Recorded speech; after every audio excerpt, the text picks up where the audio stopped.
Hello बच्चों। परीक्षा paracetamol में आपका स्वागत है। और मैं आज टॉनिक के तौर पे आप सबके सामने लाया हूँ एक नया टॉपिक जिसका नाम है tax. Tax in India. Bharat में कितने प्रकार के टैक्स हैं, क्या हैं, कैसे हैं, इनके बारे में कुछ जानते हैं। चलिए। और ये मुख्यतः एग्ज़ाम ओरिएंटेड को ध्यान में रखकर बनाया गया है, क्योंकि आपके किसी भी आगामी परीक्षाओं में अब समय नहीं है, चाहे वो सीटेट हो, बिहार टीचर 2.0 हो, कोई भी हो। बहुत एग्ज़ाम नज़दीक है, दिसंबर में ही सारे एग्ज़ाम हैं।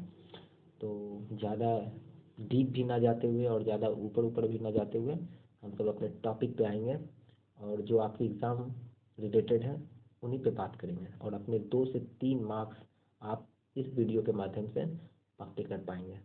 वीडियो लास्ट तक बने रहिए। और चलिए देखते हैं टैक्स इन इंडिया। तो सबसे पहले हम जानते हैं कि टैक्स क्या है।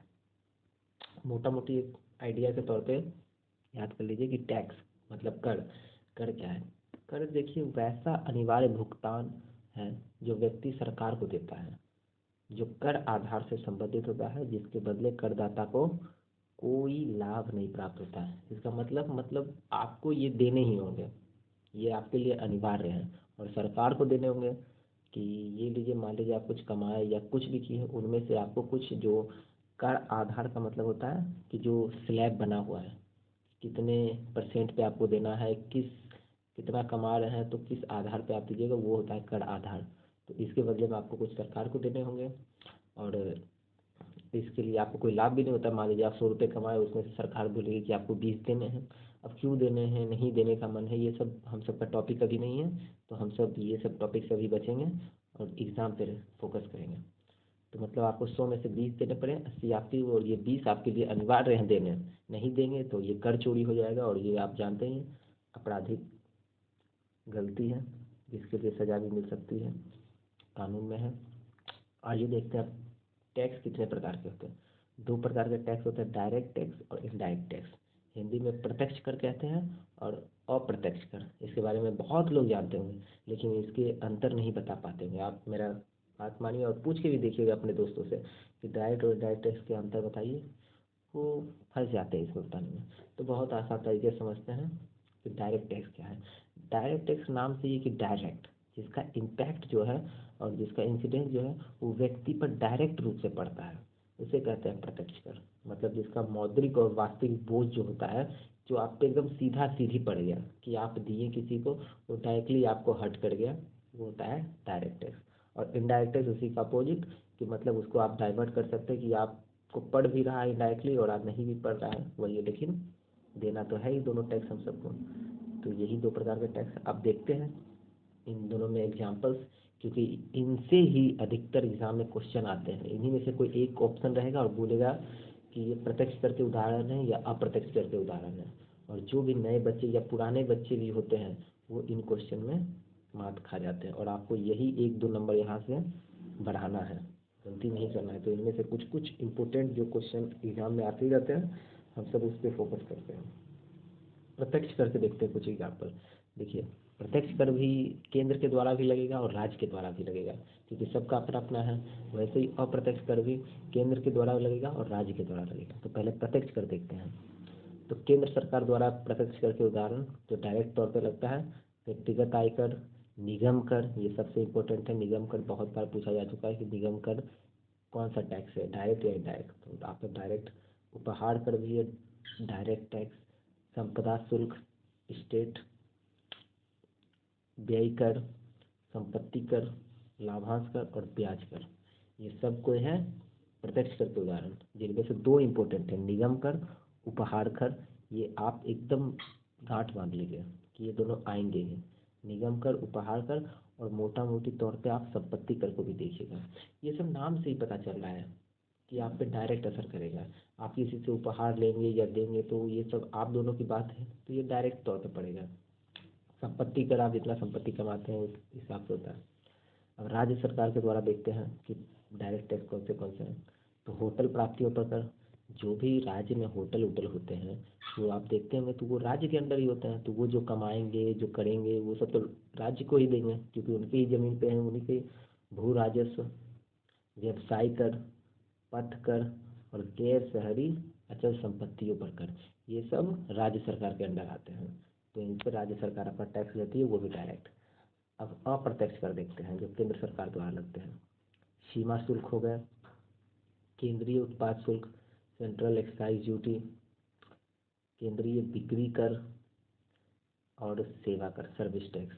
ये सब जो है, ये तो चारों के चारों आपके मुंह पे होने चाहिए कि ये चारों कौन से टैक्स के उदाहरण हैं। तो सीमा शुल्क, केंद्रीय उत्पाद शुल्क, केंद्रीय बिक्री कर और सेवा कर, ये चारों हैं इनडायरेक्ट टैक्स। और राज्य सरकार द्वारा देखते हैं कुछ इनडायरेक्ट टैक्स। बिक्री कर, व्यापार कर, देखिए यहाँ बिक्री कर है और यहाँ केंद्रीय बिक्री कर है, तो केंद्रीय हो गया तो केंद्र, और सिर्फ बिक्री कर या व्यापार कर पूछा है तो राज्य हो गया। स्टाम्प एंड पंजीयन शुल्क, मतलब स्टाम्प और रजिस्ट्रेशन शुल्क जो लगेगा वो सब पे जो कर होता है वो राज्य के अंडर होता है। राज्य उत्पाद शुल्क, राज्य उत्पाद शुल्क राज्य हो गया, केंद्रीय उत्पाद शुल्क केंद्र हो गया। वाहनों पर जो कर होता है, क्योंकि देखते हैं BR HR ये सब जो लिखे रहते हैं, ये सब पे राज्य लेंगे अपना। विज्ञापन पर कर, जो विज्ञापन राज्य के अंडर होते हैं, जो देखते हैं बड़े बड़े पैम्पलेटर ये सब लगते हैं, इन सब पे जो टैक्स लगेगा वो कौन लेगा, राज्य लेगा, क्योंकि इससे केंद्र को क्या काम है, लग रहा है राज्य की जगह पे, तो ये सब राज्य सरकार। तो आप सब फिर से देख लीजिए, प्रत्यक्ष कर, ये सब उदाहरण, ये सब का PDF भी आपको मिल जाएगा, चाहे तो आप स्क्रीनशॉट भी ले सकते हैं PDF का वेट ना करके, तो आप देख सकते हैं। ये सब इम्पोर्टेंट है, आप इनमें से देखिए, इनमें से 2 को नंबर के आने ही आने होते हैं, तो आप इनके एग्जाम्पल देख लीजिए। अब हम सब नेक्स्ट स्लाइड पे चलते हैं अपना। टैक्स के बारे में जान गए, टैक्स के एग्जाम्पल के बारे में जान गए, अब हम सब अपना नेक्स्ट स्लाइड पे चलते हैं। अब कुछ कुछ मोटे मोटे जो इम्पोर्टेंट टैक्स लगते हैं उनके बारे में जानते हैं, कुछ रोचक बातें कुछ होंगी तो। इनकम टैक्स सबसे फेमस टैक्स है इंडिया में। इनकम टैक्स सेंट्रल गवर्नमेंट द्वारा लगता है, किसकी अनुशंसा पे, वित्त आयोग की अनुशंसा पे। तो सेंट्रल गवर्नमेंट वित्त आयोग की अनुशंसा पे। और एक बात ध्यान रखने की बात है कि कृषि से जो भी प्राप्त आय हो, किसान से आप जो भी कमाते हैं उस पर टैक्स नहीं लगेगा। हाँ, वो छोटे स्तर पे, बड़े स्तर पे आप फैक्ट्री खोल के ये सब कीजिए वो अलग बात होती है, वो सब निगम कर, वो सब कॉरपोरेट के अंदर आ जाते हैं, लेकिन ऐसे कृषि से जो प्राप्त आय होता है उस पर कर नहीं लगता है। अब देखते हैं निगम कर, ये भी सेंट्रल गवर्नमेंट, ये सब सेंट्रल गवर्नमेंट है। इनको इस कॉरपोरेट टैक्स को ही कहते हैं लाभ कर दी, प्रॉफिट, क्योंकि जो आप कॉरपोरेट लोग लाभ कमाते हैं उन्हीं में से गवर्नमेंट भी अपना हिस्सा लेती है कि लाओ भाई इतना कमा लियो तो कुछ हमको भी दे दो। तो ये सब किस पे लगते हैं, कंपनियों पे, निगमों पे, उन सब की आय पर लगाया जाने वाला कर है। अब देखते हैं एक्सपेंडिचर कर, व्यय कर, लोगों द्वारा किए गए उपभोग व्यय की धन राशि पर, मतलब आप कितना व्यय कर रहे हैं, कितना उपभोग कर रहे हैं, उस पे लग जाने वाला कर जो होता है वो व्यय कर होता है। तो ये बहुत ही कंट्रोवर्शियल भी था जब लागू हुआ था, तो इसको सुझाव दिया था केल्डार ने 1956 में। अधिनियम पारित हुआ 1 अप्रैल 1957 में।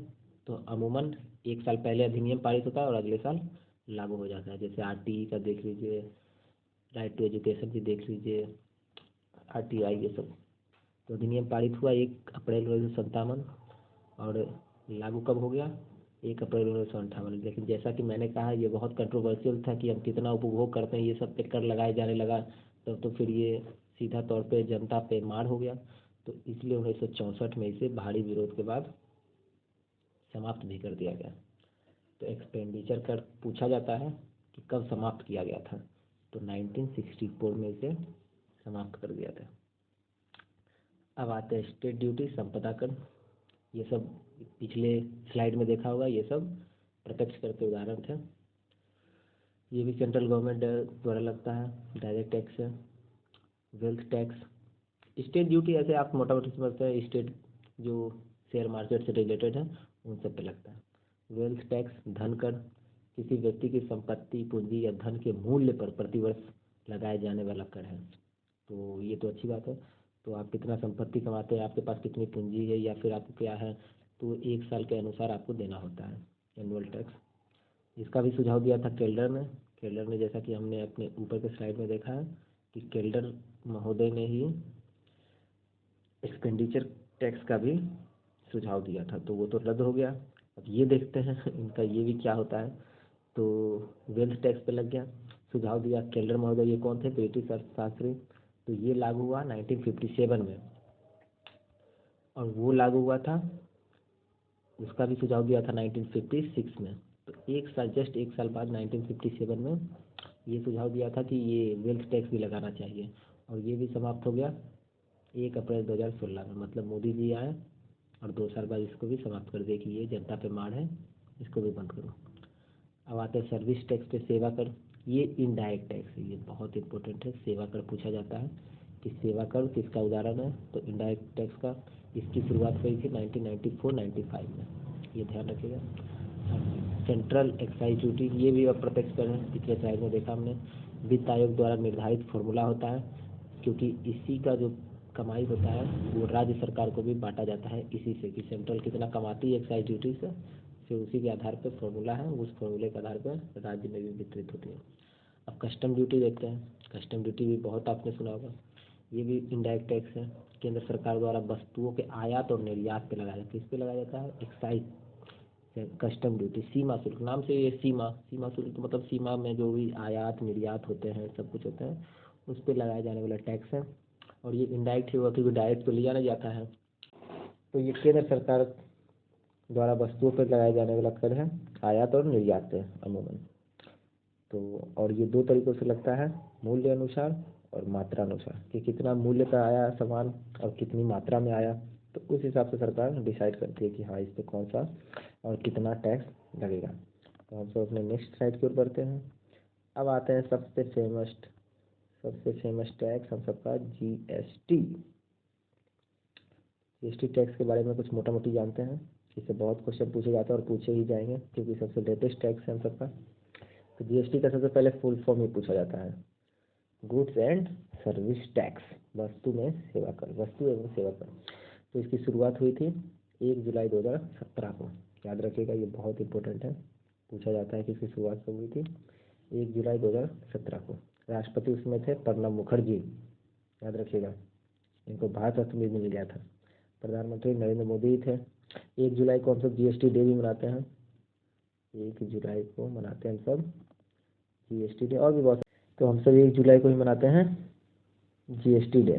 तो जीएसटी डे मनाते हैं। अब देखते हैं, ये भी इनडायरेक्ट टैक्स है। संशोधन अधिनियम कौन सा था? 101 में। याद रखिएगा, ये पूछा जाता है बहुत बार कि 101 ये संशोधन अधिनियम था। और ये अधिनियमित कब हुआ था? 8 सितंबर 2016 को। जैसा कि मैं बताया कि अधिनियम पहले होता है और बाद में ये लागू हो जाता है। तो 1 साल बाद ये लागू हो गया 1 जुलाई 2017 को। 4% के दर है इसमें से, 5% के, 12% के, 18% और 28%। ये 4 स्लैब है इसमें बने हुए, याद रखिएगा। लेकिन आपको एक मज़ेदार बात है कि जीएसटी में 2 चीज़ों को बाहर रखा गया है। एक अल्कोहल को, जो पीने योग्य है, तो अल्कोहल पीने वाली चीज़ बाहर है। और 5 पेट्रोलियम उत्पाद, ये भी जीएसटी से बाहर है। अब 5 पेट्रोलियम उत्पाद कौन कौन से हैं? जिनमें कच्चा तेल हो गया, पेट्रोल हो गया, डीजल हो गया, नेचुरल गैस हो गया, और विमानन ईंधन। विमानन ईंधन मतलब जो एरोप्लेन, ये सब रॉकेट वॉकेट में ईंधन लगते हैं, उनसे रिलेटेड इन 5 चीज़ों को बाहर रखा गया है जीएसटी के दायरे से, जिन पर विवाद भी होता रहता है। बीच बीच में आप देखते रहते हैं कि इनको भी लाओ, इनको भी लाओ, लेकिन सरकार की अपनी मंशा कुछ है। नोट करने बातें यहाँ क्या है कि विश्व में सर्वप्रथम जीएसटी कहाँ लागू हुआ था?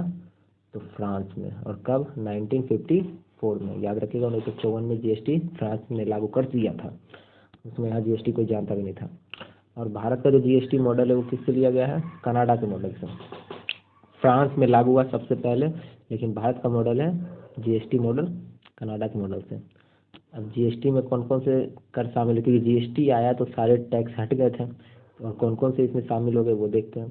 तो जीएसटी में सबसे पहले शामिल है, सेंट्रल टैक्स में आ जाते हैं सेंट्रल एक्साइज ड्यूटी, केंद्रीय उत्पाद शुल्क, अतिरिक्त उत्पाद शुल्क और सेवा कर। ये तीनों अब आ गए हैं जीएसटी के अंडर।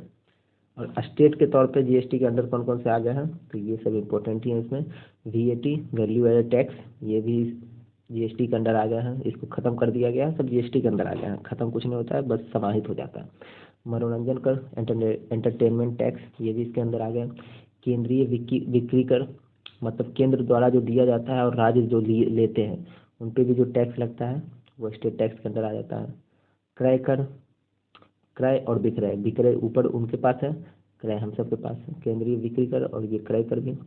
लॉटरी, सट्टा, जुआ, ये सब पे जो टैक्स लगता है ये भी जीएसटी के अंडर है और ये सब स्टेट के अंडर है। आप चाहें तो इस सब का स्क्रीनशॉट ले सकते हैं,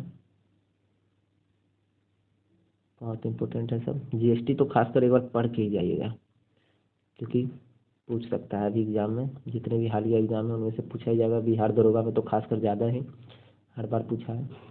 देखिए इस बार क्या होता है। अब आते हैं हम सब कुछ फेमस समिति के बारे में, क्योंकि ये भी बहुत पूछा जाता है एग्जाम में कि कौन सी समिति किससे जुड़ी हुई है। तो हम सबका स्लाइड कहाँ है, थोड़ा सा ऊपर जाना पड़ेगा। ये रहा हम सबका स्लाइड। तो आते हैं कुछ इंपॉर्टेंट पॉइंट्स में। जैसा कि वैट हमने पढ़ा था कि वैट अब जीएसटी के अंडर आ गया है, राज्य के अंदर था ये, तो जीएसटी में शामिल हो गया। तो वैट के बारे में पूछा जाता है कि वैट सबसे पहले कहाँ लागू हुआ था। तो हरियाणा में सबसे पहले, और सबसे अंत में उत्तर प्रदेश में लागू हुआ था। वैल्यू एडेड टैक्स याद रखिएगा, अगर पूछना होगा तो 1 नंबर का तो पूछ ही सकता है कि सबसे पहले हरियाणा ने लागू किया और सबसे लास्ट में यूपी ने। अब देखते हैं समिति और किससे जुड़े हुए कौन। एक वाचू समिति है जो डायरेक्ट टैक्स से रिलेटेड है। एल.के. झा समिति इनडायरेक्ट टैक्स है, ये बहुत इंपॉर्टेंट है, 2-3 बार तो पूछा ही गया है। एल.के. झा समिति, एल.के. झा इनडायरेक्ट टैक्स है, एल.के. झा इनडायरेक्ट टैक्स है। राजा चलैया समिति कर सुधार से, कर में जितने भी सुधार उधार होते हैं राजा चलैया समिति इनके रिकमेंड करती थी। रेखा समिति ये भी इनडायरेक्ट टैक्स है। विजय केलकर समिति मोस्ट इम्पोर्टेंट, ये किससे है तो देख सकते हैं जीएसटी से। तो पूछ सकता है कि जीएसटी किस समिति की अनुशंसा पर आई है, तो विजय केलकर समिति। तो देख लिया आपने, वाचू समिति direct tax, L K. Jha indirect tax, Raja Chelliah कर सुधार, रेखा समिति इनडायरेक्ट टैक्स और विजय केलकर जीएसटी से संबंधित है। तो हमारे ये कुछ टॉनिक पैरासीटामोल की तरह काम करेंगे। तो आप देख सकते हैं सब कुछ देख लिया। वीडियो को दोबारा भी देखिए, तिबारा भी देखिए, जितना मन करे। जब तक ना समझे एक बार देख के ही जाइए एग्जाम से पहले, और चैनल को सब्सक्राइब कीजिए। और आगे भी जुड़ने के लिए धन्यवाद।